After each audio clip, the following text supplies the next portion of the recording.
I'm Andrea. The atmosphere in the hospital room was thick with tension as my family fell silent, their eyes fixed on David, who stood at the foot of my bed.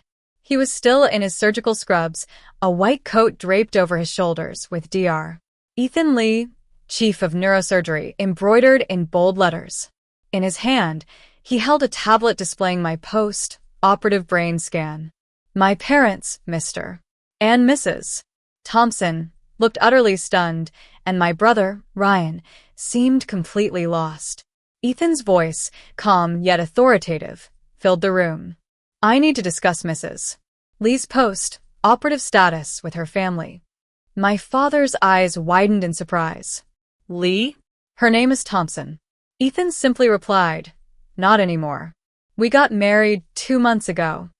The shock on their faces was palpable. Ethan then walked over to the wall-mounted screen and pulled up my brain scan.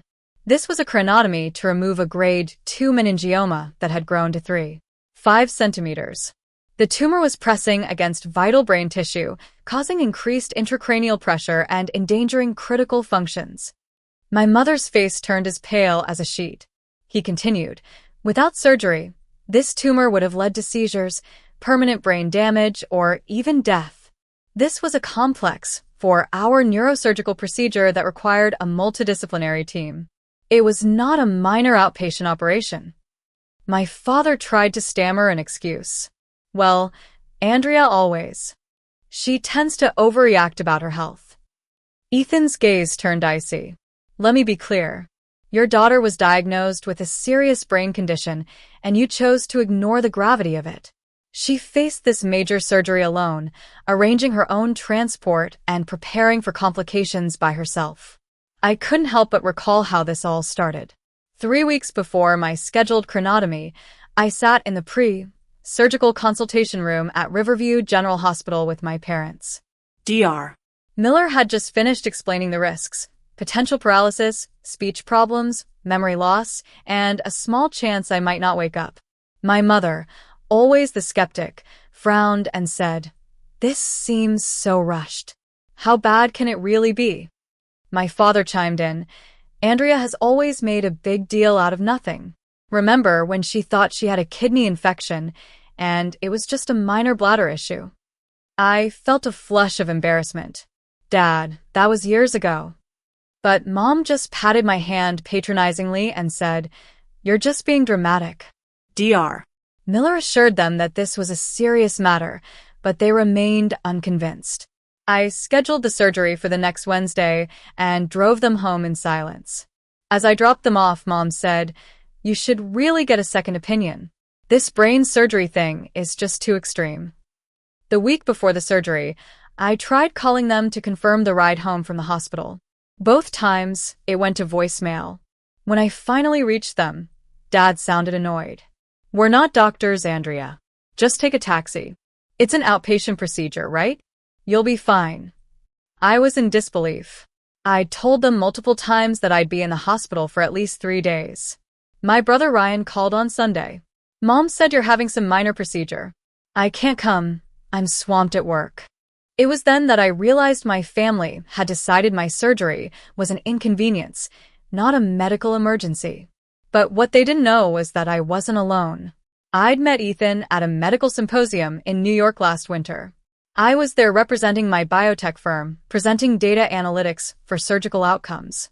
He was the newly appointed chief of neurosurgery at Riverview General, giving a keynote on advanced brain tumor removal.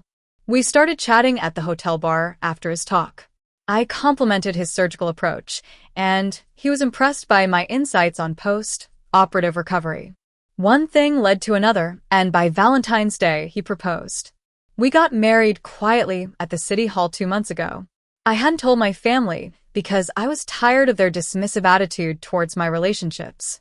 When I told Ethan that my family had basically abandoned me for the surgery, his jaw tightened. "They what?" "This is a major operation, Andrea." I tried to downplay it, saying I was used to their behavior. But Ethan was determined to handle it.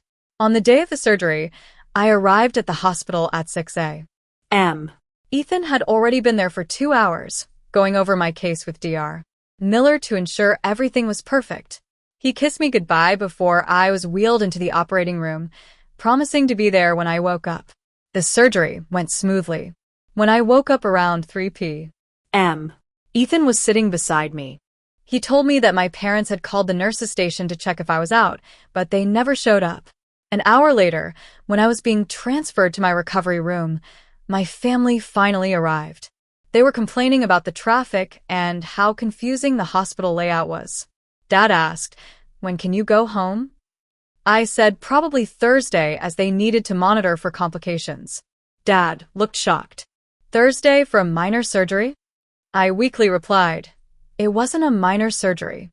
Mom said, "Well, you seem fine. You're so resilient."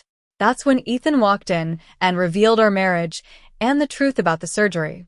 After my family left, Ethan pulled up a chair and took my hand.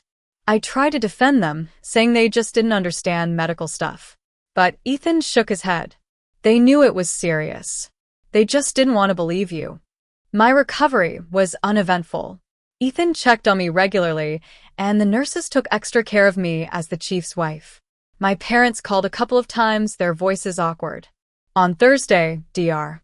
Miller cleared me to go home. Ethan came with discharge papers and a wheelchair. As we waited, Ryan called. "Hey, Andrea." "I'm sorry, I didn't realize how serious this was." He then started asking about Ethan's position and my work. I knew he was interested in my new connections. When we got home, there were flowers on the porch from my parents. Ethan said, "They're sending guilt, not just flowers." Inside, I got a text from Mom. "Hope you're feeling better. Can we meet your husband?" I showed Ethan and asked what he thought. I said, "I want to heal first. Then we'll see if they've changed." He gently said, "You don't owe them forgiveness. You owe yourself care and respect." 6 months later, the MRI showed no tumor, no headaches, just a faint scar. My family was now polite. They asked about my work and respected Ethan. Ryan even asked me for advice on a project. The surgery had not only saved my life, but also taught me who truly supported me and gave me the strength to stand up for myself.